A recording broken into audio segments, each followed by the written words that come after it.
Well, St. Stephen's Shelter was started by parishioners. The first day exactly was December 8th, 1981, so about 20 years ago. And they thought it would be a temporary solution to the problem that they were having in the neighborhood, where people were sleeping on the church steps or people were sleeping in the church doorways, and they thought they should help the community out. So they opened up the parish library for a shelter. And they thought that it would just be a temporary solution to this growing problem of homelessness that was taking place in Minneapolis. The reason that there's so many homeless people in Minnesota is that in order to afford a 2-bedroom apartment in Minnesota, you need to be making $14 an hour. 68% of the homeless people in Minnesota who are working are making less than $10 an hour. And so there's a big gap between how much people need to afford housing in Minneapolis versus how much people are actually making. From 1970 till today, Minneapolis has lost over 2,000 units of single-room occupancy housing, which was, just a room where somebody could pay $50 a week or even $20 a week to live, and they could be making minimum wage and still survive and not have to be dependent on social services for their life. I came in and they said that if I had a full-time job, if I put away half of my income, that I could have a bed unlimited for 90 days. So that enabled me, within 2.5 months, I was able to move out of here and move into a brand new apartment or boarding room.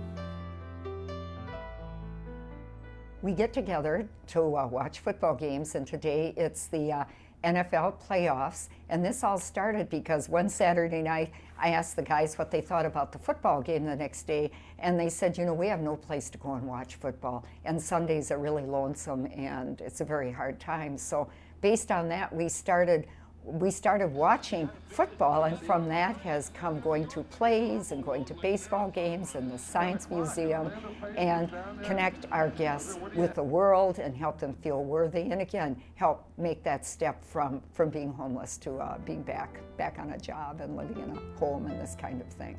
The money goes so directly to help people.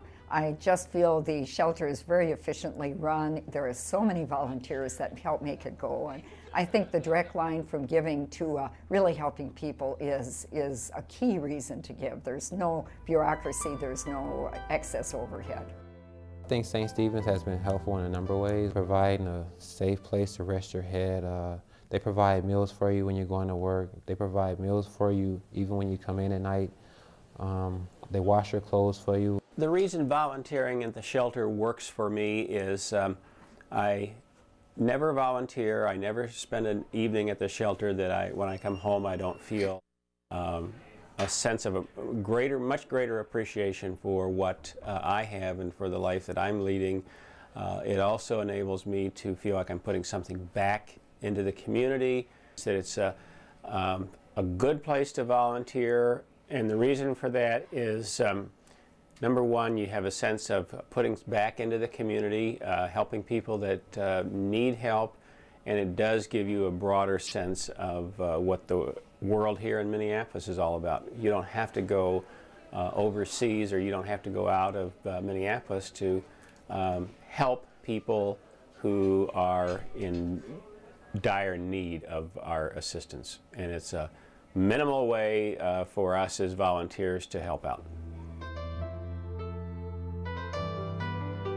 In fact, when I go at 10:30 when it's lights out and I go to lay down to go to sleep, I kind of get this real solidarity feeling. I feel like those 40 guys are out there and they're warm and they're safe, and I'm here and I'm warm and I'm safe, and I'm going to have a good night's sleep, and I just sleep like a baby, better than at home.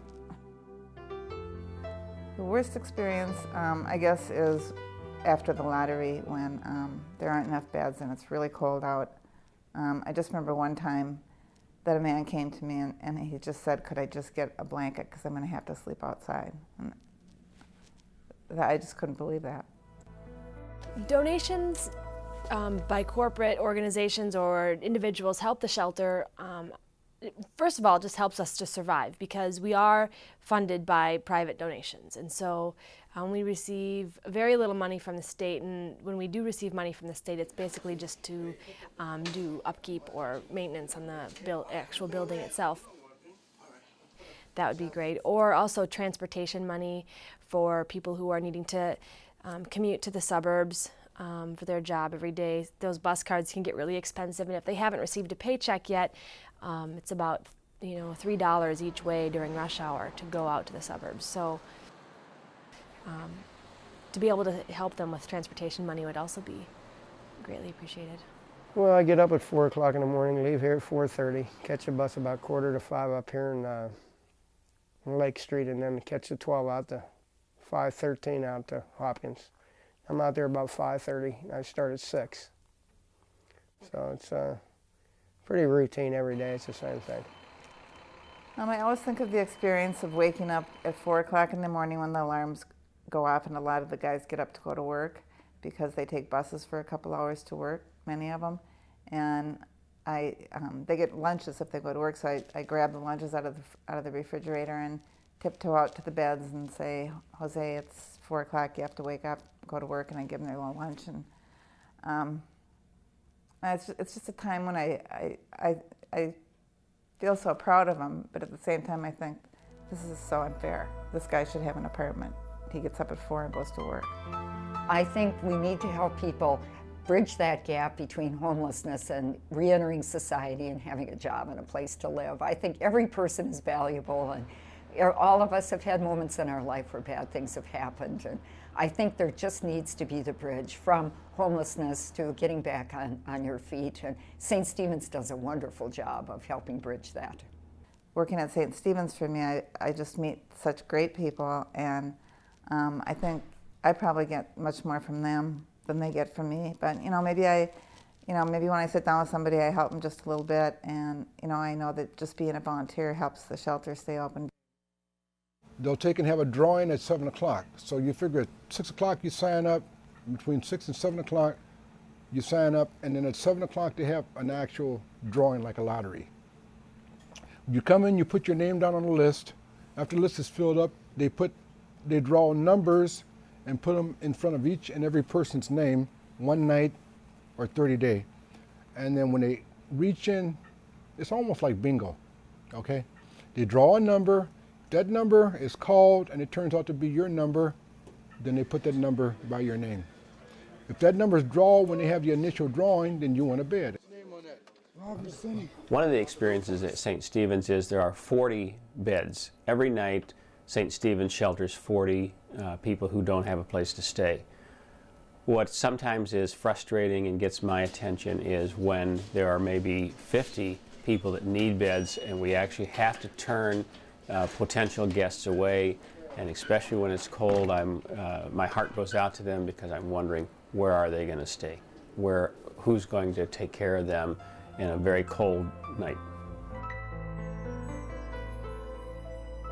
2 30-day beds open. We've got 8 one-night beds open. We've got 39 guys trying for them. So we'll start with 30-day beds.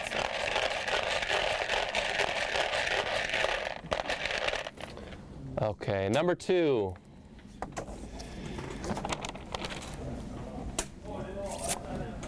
Chris Jensen? Okay. Chris, you've got 30-day bed. We'll give you an orientation later tonight.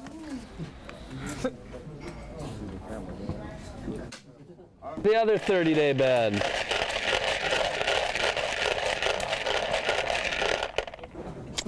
Number 5, Rudy Render. Okay.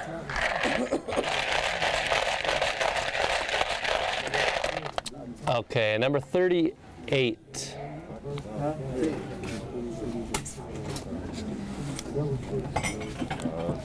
Michael Johnson.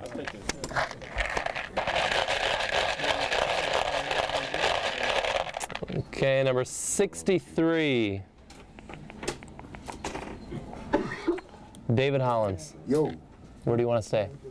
Okay.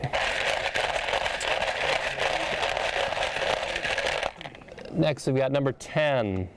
8 is 23, 2, 25, 49, 20, 24 turned away. This is a Sunday morning. They've served a really nice breakfast. The volunteers will come in and serve a nice breakfast. It's almost 9 o'clock and the guests have to be out, and there's a -20 wind chill outside. And my heart goes out to them because I don't know where they're going to be going at 9 o'clock this morning, since they don't have homes to live in.